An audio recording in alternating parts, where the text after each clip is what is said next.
Bismillahirrahmanirrahim. Assalamualaikum warahmatullahi wabarakatuh. Alhamdulillahirabbil alamin, wassalatu wassalamu ala asrofil anbiya'i wal mursalin wa ala alihi wa sahbihi ajma'in. Amma ba'du.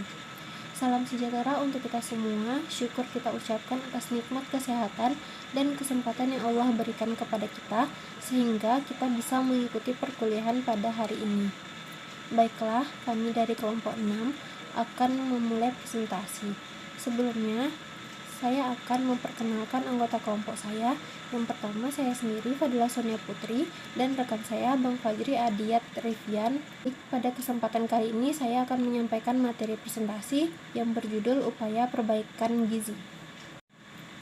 Baiklah, untuk materi pertama yang akan disampaikan oleh rekan saya, Bang Fajri Adiyat. Kepada Bang Fajri, dipersilakan. Upaya perbaikan gizi nasional adalah salah satu prioritas pembangunan nasional yang berbasis pada sumber daya, kelembagaan, dan budaya lokal. Kurang gizi akan berdampak pada penurunan kualitas sumber daya. Permasalahan kurang gizi pada anak sampai saat ini masih menjadi masalah kesehatan masyarakat utama di negara berkembang termasuk Indonesia, di mana terjadi kompleksitas kependudukan yang sangat beraneka ragam. Ada beberapa masalah yang dihadapi. Yang pertama itu kekurangan vitamin A, penyakit gondok, dan anemia zat gizi. Permasalahan gizi utama di Indonesia salah satunya adalah kurang vitamin A.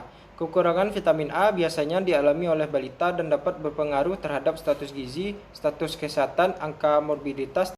Vitamin A adalah istilah umum untuk sekelompok zat yang dapat larut di dalam lemak, melaksanakan aktivitas biologis yang sama dalam metabolisme tubuh manusia.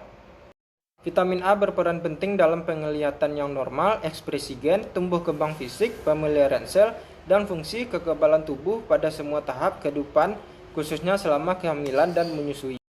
Untuk menghadapi masalah kekurangan vitamin A, ada beberapa upaya pencegahan, diantaranya melakukan penyuluhan mengenai konsumsi sumber vitamin A alami yang harus ditingkatkan. Sumber vitamin A yang alami berasal dari buah, sayuran, dan pangan lokal. Yang kedua itu melakukan fortifikasi atau menambahkan vitamin A pada bahan pangan yang biasa dikonsumsi masyarakat, misalnya fortifikasi vitamin A pada produk minyak dan margarin. Yang terakhir itu pemberian kapsul vitamin A dosis tinggi secara berkala. Pemberian vitamin A dilakukan di posyandu ataupun puskesmas. Selanjutnya, saya akan melanjutkan materi mengenai penanggulangan gondok. Gangguan akibat kekurangan iodium merupakan sekumpulan gejala yang disebabkan tubuh kekurangan iodium dalam jangka waktu lama. Karenanya, pembentukan tiroksin terhambat sehingga tidak mencukupi kebutuhan. Kebutuhan yang tidak cukup tersebut menyebabkan kelenjar tiroid yang berusaha mengandalkan kompensasi dengan menambahkan jaringan kelenjar. Sel kelenjar tiroid mengalami pembesaran untuk meningkatkan pengambilan iodium sehingga terjadi hipertrofi kelenjar gondok. Pembesaran kelenjar tiroid dapat terjadi secara meluas sehingga menyebabkan gondok. Baik, selanjutnya, iodium adalah komponen esensial yang dibutuhkan tubuh untuk sintesa hormon tiroid. Fungsi tiroid dengan salah satu indikatornya ialah kadar tiroid stimulating hormone atau TSA atau tirotropin hormon di dalam darah dipengaruhi oleh kecukupan iodium. Tubuh akan berupaya memproduksi lebih banyak hormon tiroid dengan merangsang pembesaran kelenjar tiroid atau gondok. Apabila kadar hormon tirotropin dalam darah akan meningkat karena tubuh kekurangan iodium. Baik, selanjutnya ada upaya pencegahan. Mendapatkan asupan iodin yang cukup. Iodin didapatkan dari garam, seafood, dan rumput laut. Udang dan kerang-kerangan memiliki kadar iodin yang tinggi.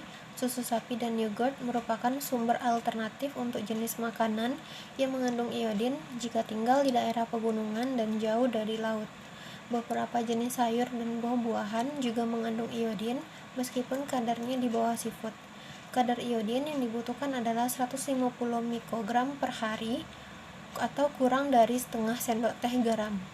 Asupan iodium yang kurang merupakan penyebab utama terjadinya hipotiroid di beberapa daerah tertentu, terutama di daerah dataran tinggi, rendahnya kandungan iodium dalam air, tanah, dan produk-produk pertanian yang menyebabkan kurangnya iodin. Selanjutnya ada anemia gizi besi. Anemia merupakan salah satu masalah kesehatan utama di negara berkembang termasuk di Indonesia. Anemia gizi besi ditandai dengan rendahnya kadar hemoglobin yang dapat menimbulkan gejala lesu, lemah, letih, dan cepat lupa yang akan berakibat menurunkan prestasi belajar, olahraga, dan produktivitas kerja. Selain itu, anemia gizi besi dapat menurunkan daya tahan tubuh sehingga tubuh mudah terserang infeksi. Selanjutnya ada upaya pencegahan dari anemia gizi besi.